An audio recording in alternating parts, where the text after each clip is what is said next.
Genesis, chapter 31. But after that he had heard the words of the sons of Laban, saying, Jacob hath taken away all that was our father's, and being enriched by his substance is become great. And perceiving also that Laban's countenance was not towards him as yesterday and the other day, especially the Lord saying to him, Return into the land of thy fathers, and to thy kindred, and I will be with thee. He sent and called Rachel and Leah into the field where he fed the flocks, and said to them, I see your father's countenance is not towards me as yesterday and the other day, but the God of my father hath been with me. And you know that I have served your father to the uttermost of my power. Yea, your father hath also overreached me, and hath changed my wages 10 times, and yet God hath not suffered him to hurt me.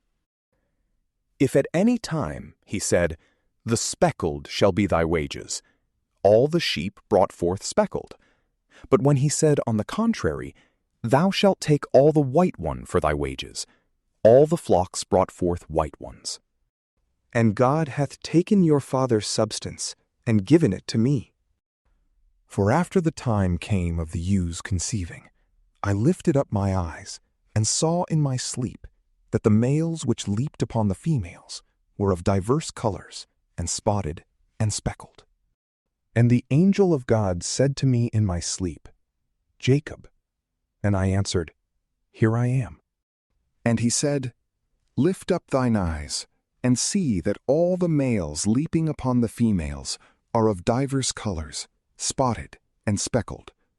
For I have seen all that Laban hath done to thee. I am the God of Bethel, where thou didst anoint the stone, and make a vow to me.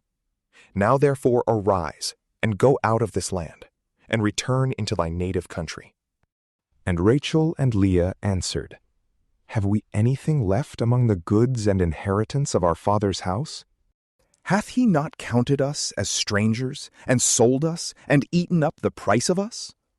But God hath taken our father's riches, and delivered them to us and to our children.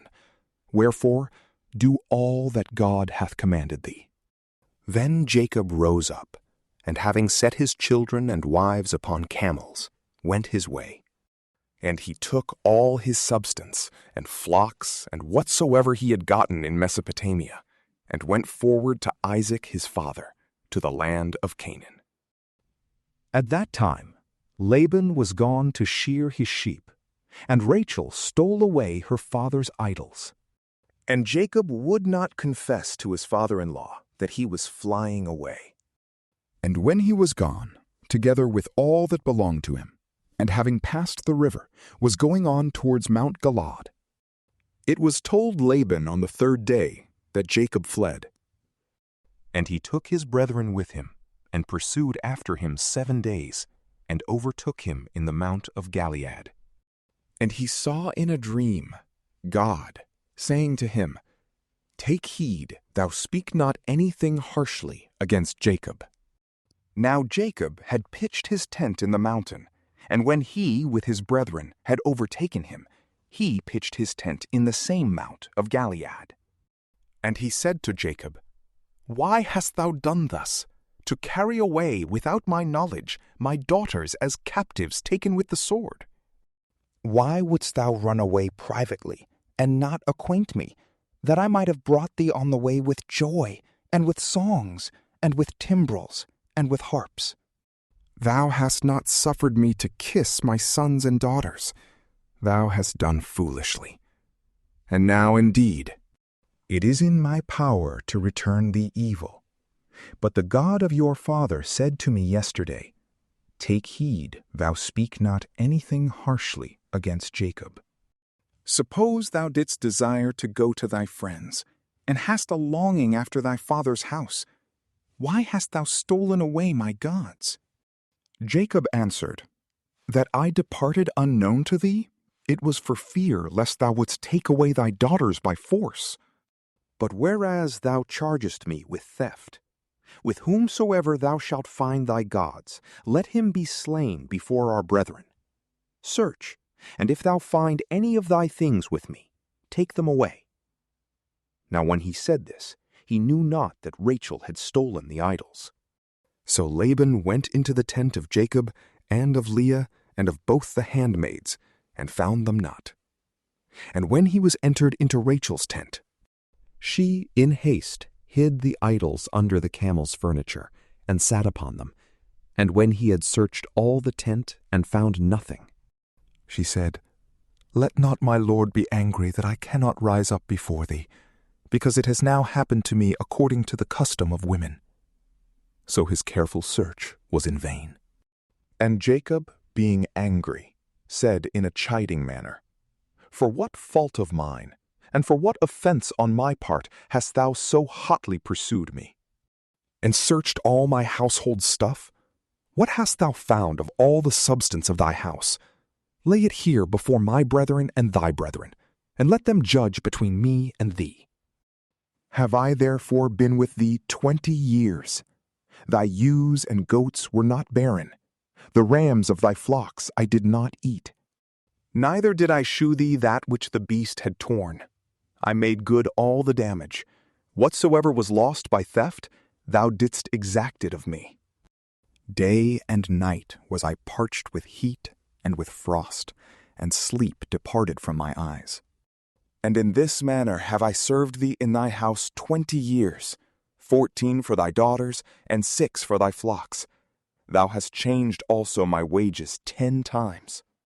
Unless the God of my father, Abraham, and the fear of Isaac had stood by me, peradventure now thou hadst sent me away naked. God beheld my affliction and the labor of my hands, and rebuked thee yesterday." Laban answered him, "The daughters are mine, and the children, and thy flocks, and all things that thou seest are mine. What can I do to my children and grandchildren? Come, therefore, let us enter into a league, that it may be for a testimony between me and thee." And Jacob took a stone, and set it up for a title. And he said to his brethren, "Bring hither stones." And they, gathering stones together, made a heap, and they ate upon it. And Laban called it the witness heap, and Jacob the hillock of testimony, each of them according to the propriety of his language. And Laban said, "This heap shall be a witness between me and thee this day." And therefore the name thereof was called Gilead, that is, the witness heap. The Lord behold and judge between us, when we shall be gone one from the other. If thou afflict my daughters, and if thou bring in other wives over them, none is witness of our speech but God, who is present and beholdeth. And he said again to Jacob, "Behold this heap, and the stone which I have set up between me and thee, shall be a witness. This heap, I say, and the stone, be they for a testimony, if either I shall pass beyond it going towards thee, or thou shalt pass beyond it, thinking harm to me. The God of Abraham and the God of Nachor, the God of their father, judge between us." And Jacob swore by the fear of his father Isaac. And after he had offered sacrifices in the mountain, he called his brethren to eat bread. And when they had eaten, they lodged there. But Laban arose in the night, and kissed his sons and daughters, and blessed them, and returned to his place. From PrayLamp, peace be with you.